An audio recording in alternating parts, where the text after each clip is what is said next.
Hi, I'm Aaron Travis. I'll be your professor for ICM502 Visual Aesthetics, and I want to take you through a quick walkthrough of the course, the Blackboard site, give you a quick introduction to what the course is about, and just to introduce myself a little bit.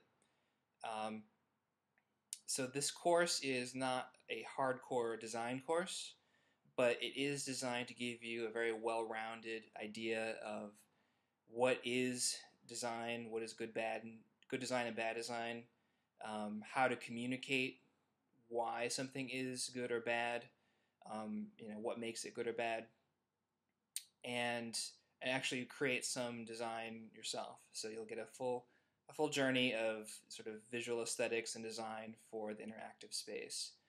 Now, about myself, in addition to teaching visual aesthetics and user-centered design through Quinnipiac, I'm the user experience design lead for City Private Bank.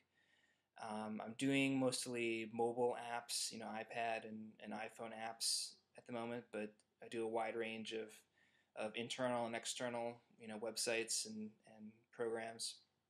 I have a little bit of a show and tell for you because you can't actually access some of this unless you have 25 million in the bank and want to join the private bank. This is this is gonna be really hard to show. The iPad app that we have launched recently for the private bank. It gets into doing some visualizations. You can launch content, and we're sort of building out the capabilities of being able to see your account information, kind of interactively play around with the data, dynamically create charts and that type of thing. I've also, if you want to check out an app you can actually visit, you can go see the City News app, which is the official communications app for City. I just launched this actually a couple weeks ago, and so it's got a combination of sort of the marquee content and also these news feeds. You can see this here. So we're going to be building out a lot of the news feeds for City, and additionally creating sort of interactive experiences for this area. So this is sort of the beginning of this app. Anyway, I just want to give some background about kind of things that I work on, and how it might be relevant to this course. So I want to take you through a quick walkthrough of the syllabus. And just briefly going over the overview. As I mentioned, this is not the end all and be all of all design courses, but it should take you through everything you need to know to get started in interactive design. It's going to be formatted into course modules. There's going to be 9 courses that are about 5 days each. It's going to move pretty quickly, so you want to keep up on your coursework, get it in time so that you're going to start the next module immediately thereafter. We'll be doing a lot of assignments in Photoshop, so you'll need to get Photoshop. I want to be clear that I'll be teaching Photoshop tutorials that won't be incredibly advanced, but it definitely will get into some of the important functionality of Photoshop. The stuff we'll do is possible to create with other types of image editing software, but as I said, all the tutorials are going to be in Photoshop, and I can't necessarily help in other graphics programs because I'm familiar with Photoshop. It really is the gold standard of all image editing packages, so you'll want to just make the investment and get Photoshop. I'm available every day by email. Also, there is a discussion board that I'll show you in a bit that I get emails for every single post that's on there, so that's a good way to get in touch with me. I'm also available via phone call or Skype, for one-on-ones and that type of thing. The required reading is, we just have one book called White Space is Not Your Enemy, and there'll be other course readings throughout the other modules, but it'll be on the internet, so you don't have to purchase anything for those.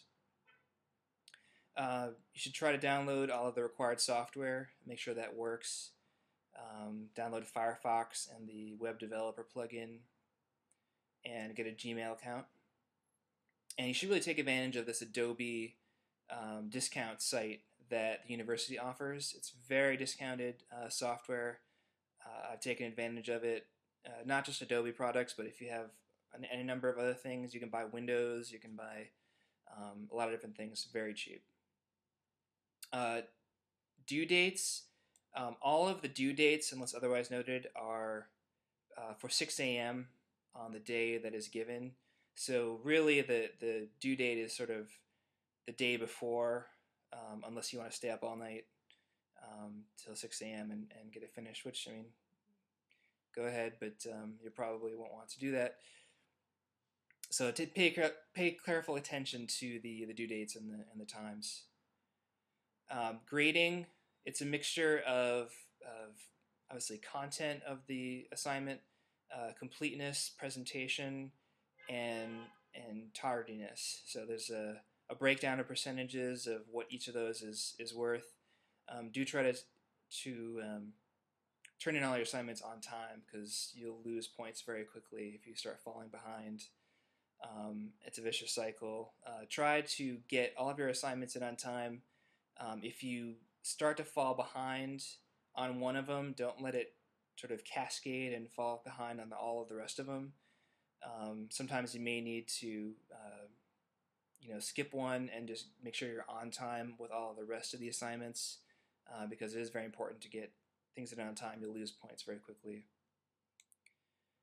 Let's see. Go over the objectives. I went over those a little bit, but please read this whole document in detail. And I mentioned the importance of being able to communicate what makes for a good design. That is part of your writing skills that we're going to demonstrate here.